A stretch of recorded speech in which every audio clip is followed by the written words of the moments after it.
What's going on, everybody? It's time for another Seattle Mariners check in. And even though the team has not played too badly over the last couple weeks, it's a pretty depressing time to talk about the Mariners. A lot of the life has gotten sucked out of the season, I think. And while the team is still good enough to at least be worth watching, and while there are still some interesting things playing out, the unfortunate reality is that some of the most exciting things about this team through the first couple of months they're not there anymore, and the reasons why the average fan would have to tune in have gone way down. So first, if you take a look at overall results over the last 10 games, because this is a 10-game check-in, Mariners actually started out really strong. They won three close games in a row over Texas and then Oakland. Then they started getting clapped. Then they won. They went 5-5, which is fine. But when they lost, generally speaking, they got clapped. They got blown out by 6 or 7 runs 3 times. They actually had a couple fairly decisive wins over the Angels, but it's it still looks like this team is more bad than good, and they're taking advantage of their opportunities to win more games than they probably have any right to. We won another extra innings game over Texas earlier. We won a couple of 1-run games. We won a 2-run game, I think. So we keep on hanging around at 500. Right now we're 30-32, a little under 500. We have the offense of one of the worst teams in the league still, but here we are. We are a couple of wins away from and we actually have a game starting against Detroit in just a few minutes, which is why I'm pounding this video out now. Now Detroit has our number, but that's not a good team. If we win these next two games against a bad Tigers team, it's 500, but this team still doesn't look good. And it's not just about that, even.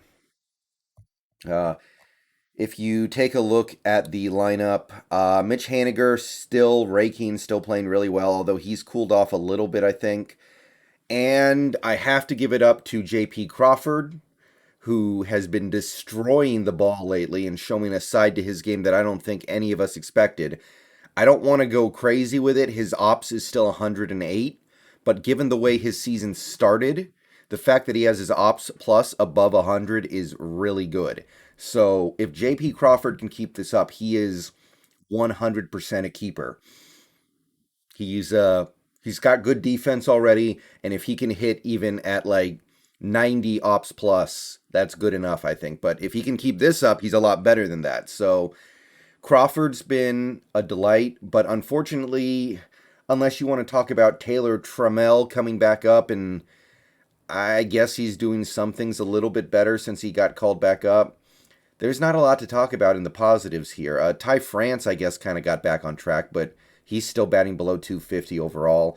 Seager, yeah, it's frustrating with him sometimes. Sometimes he does well, sometimes he doesn't.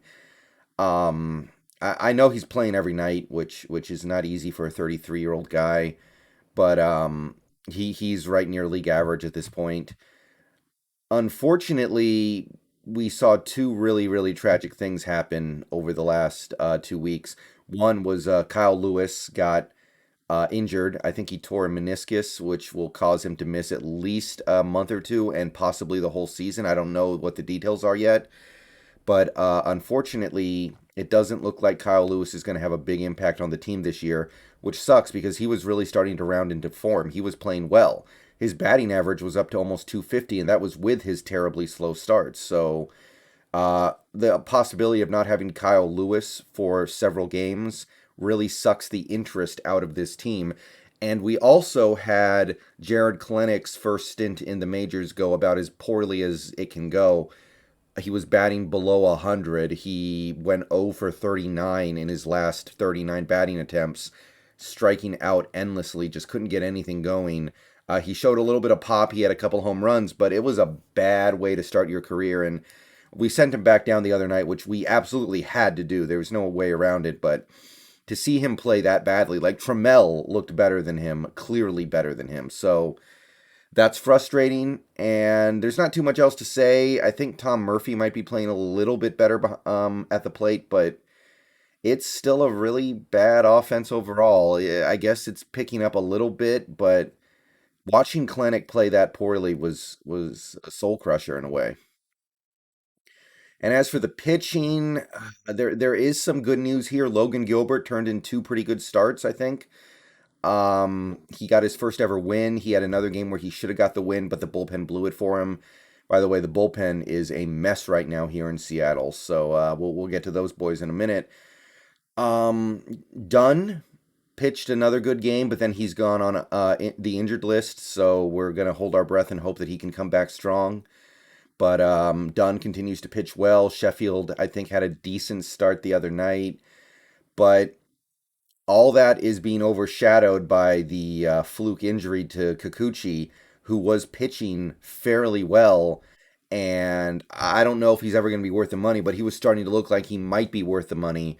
And then he just took a comebacker. I expect him to miss several starts at this point. So, yeah, I mean, look, Gilbert looking competent the last two starts is a big deal. Don't get me wrong, that is the most important thing for this team right now because he's the future ace if we have one. And Justin Dunn looking as good as he did and then suffering what seems to be a fairly minor injury.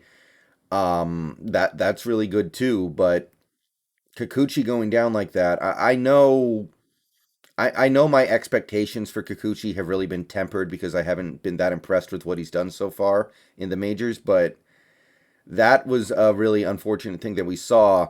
And we cannot afford to mess around with our starters right now because this bullpen, which started out so strong, has turned into a mess. Montero had another bad outing the other night. We still got the win, but I think he gave up 3 runs without getting a single out, and then we had to pull him.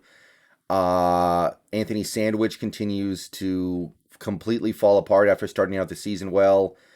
Middleton has been mostly good. I know he had a bad outing a few nights ago, but Middleton's the one guy in this bullpen, along with maybe Steckenrider right now, who I trust.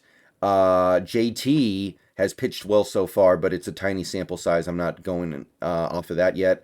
Graveman went on the injured list, and he was the shutdown guy in our bullpen. He was the one guy who was really just cranking it out, and we need him back desperately because we have way too many guys in this bullpen who I don't trust anymore.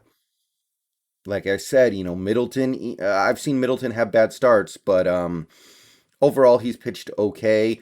JT, so far so good for him, but Montero has gone from bad to worse. Anthony Sandwich has gone from really good to really bad, and I don't know, man. I guess Swanson pitched pretty well as well, but he's gotten hurt too. So this bullpen is just held together with duct tape right now. So it's tough, but that's at this point, it's hard for me to really see much of a ceiling for this Mariners team. At best, they keep winning close games and they end up around 500, but this is not a good team right now. The strength of the team right now, funnily enough, is the starting pitching, I think. I honestly think if there's one area of our team that is really good, it's probably our starting pitching, and they're not that good.